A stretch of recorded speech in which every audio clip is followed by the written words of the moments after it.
School ছুটি মানেই ট্রেনে করে ঘুরতে যাওয়ার পালা একদম শুরু। আর সেই সময় মা বানিয়ে নিত বেশ কিছু রেসিপি।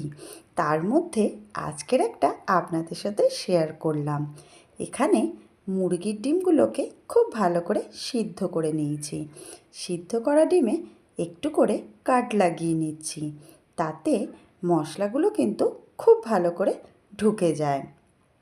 ডিমের মধ্যে মাখিয়ে নিচ্ছি লবণ, লঙ্কার গুঁড়ো আর হলুদের গুঁড়ো।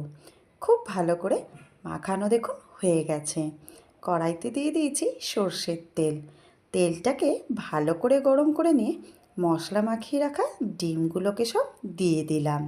এবারে ডিমটাকে খুব ভালো করে লাল করে ভেজে নেব। এই রেসিপিতে ডিমগুলোকে কিন্তু লাল করে ভাজতে হবে, এটা অবশ্যই আপনারা খেয়াল রাখবেন। এখানে দেখুন ডিমগুলো সব ভাজা হয়ে গেছে।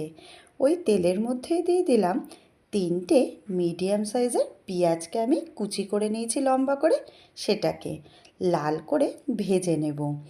এখানে দেখুন পেঁয়াজটা বেশ লাল লাল করে ভাজা হয়ে গেছে। এই সময় দিয়ে দিলাম 2টো মিডিয়াম সাইজের টমেটোকে টুকরো করে নিয়েছি। এবারে টমেটো যাতে তাড়াতাড়ি গলে যায় তার জন্য দিয়ে দিলাম লবণ। এবারে টমেটোটা গলে যাওয়া পর্যন্ত দেখুন নাড়াচাড়া করে নিয়েছি।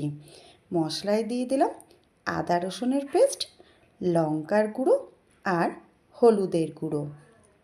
ব্যাস, খুব ভালো করে মশলাটাকে কষিয়ে নেব যতক্ষণ না পর্যন্ত মশলা থেকে তেল ছেড়ে আসছে।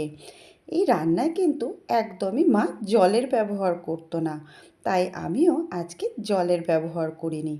মশলা কষানো হয়ে গেছে, তার মধ্যে দিয়ে দিলাম ভেজে রাখা ডিমগুলো।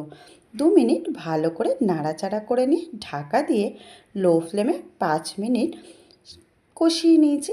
ব্যাস, একদম তৈরি হয়ে গেছে আজকে শুখা ডিম বা মশলা ডিম। ওপর দিয়ে কাঁচা লঙ্কা কুচি ছড়িয়ে নামিয়ে নিলাম। কেমন লাগলো রেসিপিটা আমাকে কমেন্টে অবশ্যই জানাবেন। ধন্যবাদ।